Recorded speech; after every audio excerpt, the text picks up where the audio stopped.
जुनी पेन्शन योजना लागू मागणीसाठी शिक्षकांची सांगली जिल्हाधिकारी कार्यालयावर धडक। जुनी पेन्शन योजना लागू करावी यासह विविध मागण्यांसाठी सांगलीमध्ये आज शिक्षकांनी जिल्हाधिकारी कार्यालयावर धडक दिली आहे। राज्य जुनी पेन्शन संघटनेतर्फे शहरातल्या विश्रामबाग येथील क्रांतिसिंह नाना पाटील पुतळ्यापासून जिल्हाधिकारी कार्यालयापर्यंत करण्यात आलेल्या मोर्चात शिक्षकांनी मोठ्या संख्येने सहभाग घेतला होता।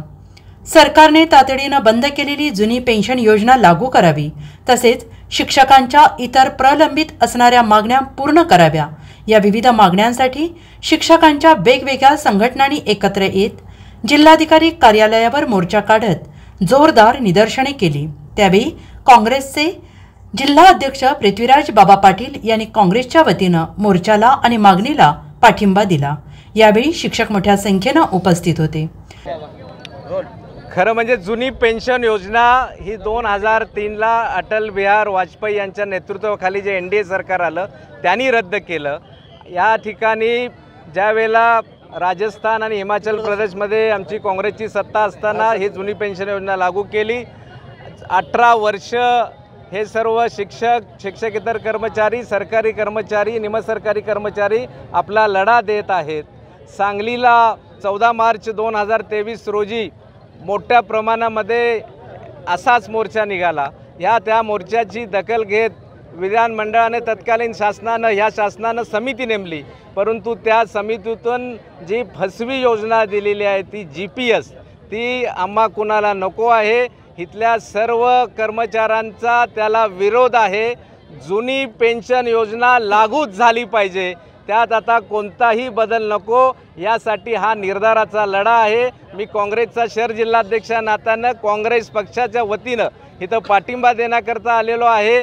आमचे प्रदेशाध्यक्ष आमदार नानाभाऊ पटोले असतील, विधिमंडळ पक्ष नेते बाळासाहेब थोरात असतील, विधान परिषद गटनेते आमदार सतेज पाटील असतील, आमचे नेते डॉक्टर विश्वजित कदम असतील, विजय वड्डेटीवारजी असतील, त्यांचा सगळ्यांचा पाठिंबा या जुनी पेन्शन योजना लागू करण्याकरता आहे। एक कार्यकर्ता म्हणून मी निश्चितपणानं आमच्या काँग्रेस पक्षाकडं आणि पर्यायानं महाविकास आघाडीच्या वरिष्ठ नेत्यांकडं येणाऱ्या विधानसभेच्या निवडणुकीमध्ये त्या आमच्या या जाहीरनाम्यामध्ये जुनी पेन्शन योजना लागू करण्यासंदर्भामध्ये आम्ही आग्रही राहू, एवढंच या ठिकाणी सांगतो। नमस्कार, मी अमोल शिंदे, महाराष्ट्र राज्य जुनी पेन्शन संघटनेचा सांगली जिल्हाध्यक्ष। आज सांगलीमध्ये या ठिकाणी जुनी पेन्शन योजना लागू करावी या मागणीसाठी मोर्चा होतोय। या मोर्चाला जवळपास 45 विविध संघटनांनी आम्हाला पाठिंबा दिलेला आहे। या मोर्चाची मुख्य मागणी आहे की महाराष्ट्रामध्ये 1 नोव्हेंबर 2005 नंतर सेवेत आलेल्या सर्व कर्मचाऱ्यांना जुनी पेन्शन योजना लागू करावी। आज देशातल्या 6 राज्यांमध्ये जुनी पेन्शन योजना लागू झालेली आहे, परंतु महाराष्ट्र हे इतर राज्यांच्या तुलनेने प्रगत असणारं राज्य असून सुद्धा या ठिकाणी जुन्या पेन्शनच्या बाबतीत अद्याप निर्णय झालेला नाही। पदवीधरच्या निवडणुका, शिक्षक आमदारकीच्या निवडणुकीच्या वेळी अनेक वेळा जुनी पेन्शन योजना लागू करू असं आश्वासन दिलं जातं, पण पुन्हा मात्र त्याच्यावर कोणत्याच हालचाली होत नाहीत। आणि या सगळ्या बाबतीत आज राज्यामध्ये साधारणतः 17 लाख सरकारी कर्मचारी आहेत आणि या सगळ्यांची पोटतिडकीनं ही मागणी असताना सुद्धा सरकार या मागणीकडे दुर्लक्ष करतंय। या मोर्चाच्या निमित्तानं आम्ही सरकारला सांगू इच्छितोय की आमच्या जी NPS योजना लागू केलेली आहे त्यामध्ये आमचं भविष्य सुरक्षित झालेलं आहे। 70,000 60,000 पगार असणाऱ्या कर्मचाऱ्याला केवळ 2 आणि 2,500 पेन्शन या ठिकाणी या योजनेतून मिळालेली आहे। शेअर बाजार आधारित ही पेन्शन योजना तात्काळ सरकारनं रद्द करून इतर 6 राज्यांच्या प्रमाणे महाराष्ट्रातही जुनी पेन्शन योजना लागू करावी, यासाठी आम्ही या ठिकाणी हा पेन्शन आक्रोश मोर्चा काढलेला आहे। सरकारनं याची गांभीर्यानं दखल घेऊन तातडीनं जुनी पेन्शन योजना लागू करावी।